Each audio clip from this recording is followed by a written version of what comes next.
Hi everyone, I'm Amina and welcome back to my channel, Amina Inspired. So I was inspired by overthinking, by all the overthinkers out there, and of course I am a recovering overthinker myself. So I have to tell you, I'm drawing inspiration from Michael Singer's book, The Untethered Soul, to really allow us to start separating ourselves from our minds, because our minds can do some crazy things, okay? So, just some of the basics. Firstly, we all have an internal voice. Some of us feel like we have more than one, but for sure we all have one. And if you want to check, just listen to your internal voice or make it say hello. Yeah, so if you heard that voice, my whole point of this video is to remind you that you are not your voice. You are not your thoughts, and the reason why this is so important is because when we identify with our mind, we become so captivated by what our mind is saying, or engrossed or unconscious by what our mind is saying about us, that it's like being trapped in a hellish movie and we can't stop watching it and we feel like we are in it, a nightmare. And so you'll actually find people sitting and you can see on their face that they can't concentrate. Why? Because they have something on their mind and it won't let them go. So I want to show you how to let it go, because it's suffering. It's really horrible and suffering, and I don't want anybody to suffer. Okay, so here goes. I want you to use your external environment. So look around your room, wherever you are, and just pick an object in your line of vision. Okay, so I'm seeing this book. I'll show you. I see a book, purple book. It's an object. Who sees the book? I see the book. So you're looking around the room, you see an object, you see okay. Say, for example, you saw the book. Just because I look at the book does not mean I am the book. This is extremely important. So in the external world, so the world where everybody else lives, we know that when we look at things, that we are not that things. We don't identify with the couch just because we're looking at the couch. You feel me? Okay, this is super important, because when we go into the internal world, which is of course our mind, we feel an emotion like loneliness and we identify with being lonely. We think the thought, we look in the mirror, for example, and we think the thought, I'm fat, and then we identify with being fat. Now, why is this dangerous? Let's go back to the external world. If you are walking out in the rain, outside in the rain, you would feel the rain, you can see the rain, but you know that you are not rain. We know that, and that's how come we are sane. But inside, internally, we think a thought, and the internal voice is very clever because it uses the personal pronoun most of the time, I. So it'll look in the mirror and say, I am fat. And then, because we have no other frame of reference, we've always just listened to the voice and thought it was us, we identify with that. And then the next thought is, I have nothing to wear. I shouldn't have overeaten. This is why I'm not in a relationship. This is why all my friends are getting married and I'm not. I suck. My life is terrible. So all of those thoughts happen, and guess what? Those thoughts get bigger and bigger and bigger, and then it makes us physically sick. So I know when I was insecure, I would have an insecure thought, and then I would project my relationship into the worst possible scenario, and then I would feel sick, and I would feel physically sick. And that's when I knew I would have to leave the party or leave the room or leave the house or go back home, because I was trapped. And that could happen in a matter of seconds. Okay? So overthinking really sucks, and I want us to get out of it.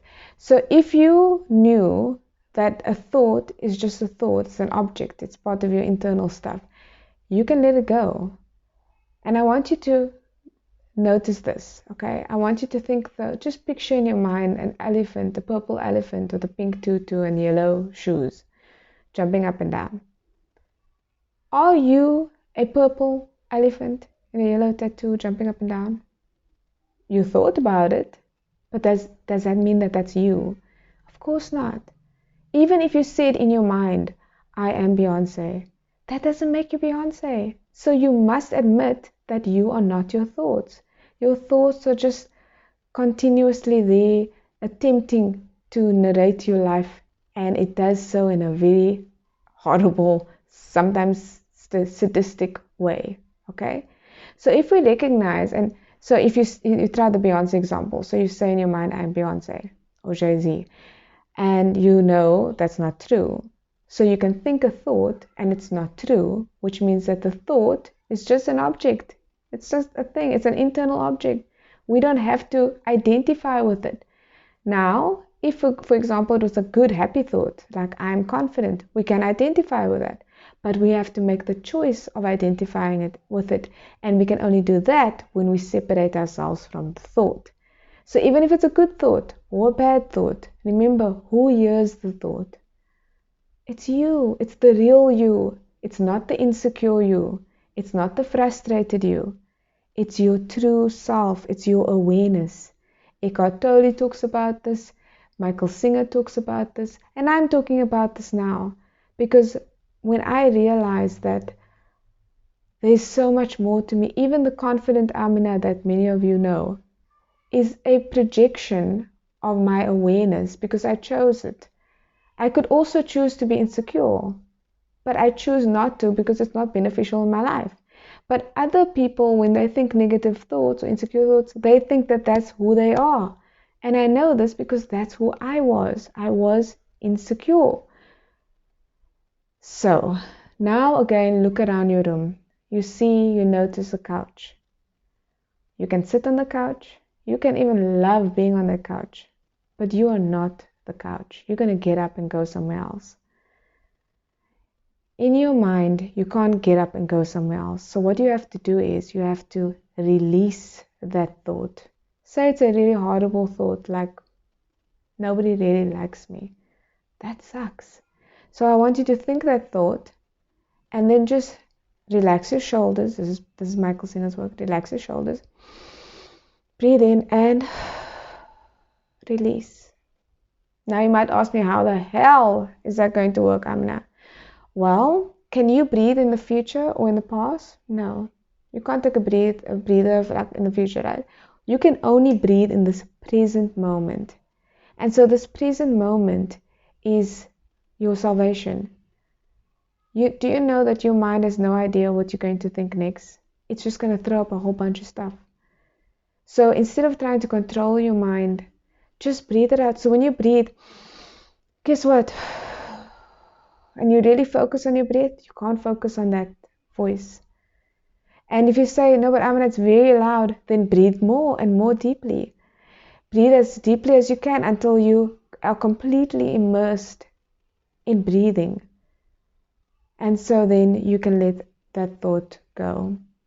And so an emotion, by the way, is also just an internal thought.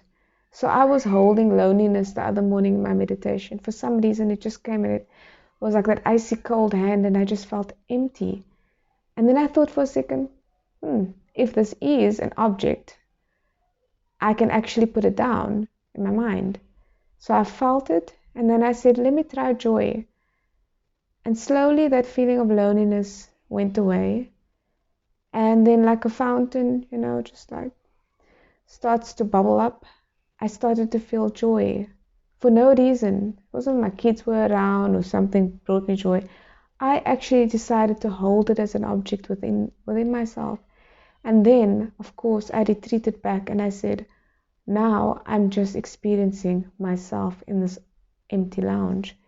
And for 5 seconds, there were no thoughts, just 5 seconds, but there were no thoughts. And you know what there was? Absolute peace. So this is coming from a recovering overthinker. And I can tell you this stuff works. It's free. It's simple. You can do it in the comfort of your own home. Just breathe deeply. And remember, when you are overthinking, what's the one thing you're not doing? You're not breathing deeply. You're taking in shallow breaths. You're doing this. You're so worried and stressed out and distracted that you're not really breathing. So the opposite is true. If you want to stop thinking, start breathing deeply. Okay. So if you like this, please check out more of Michael Singer's work. The Untethered Soul is the name of the book. It has blown my mind. I'm listening to it now, probably for the 3rd or 4th time. And if you care, share. And of course, if this is your vibe, subscribe. Much love always.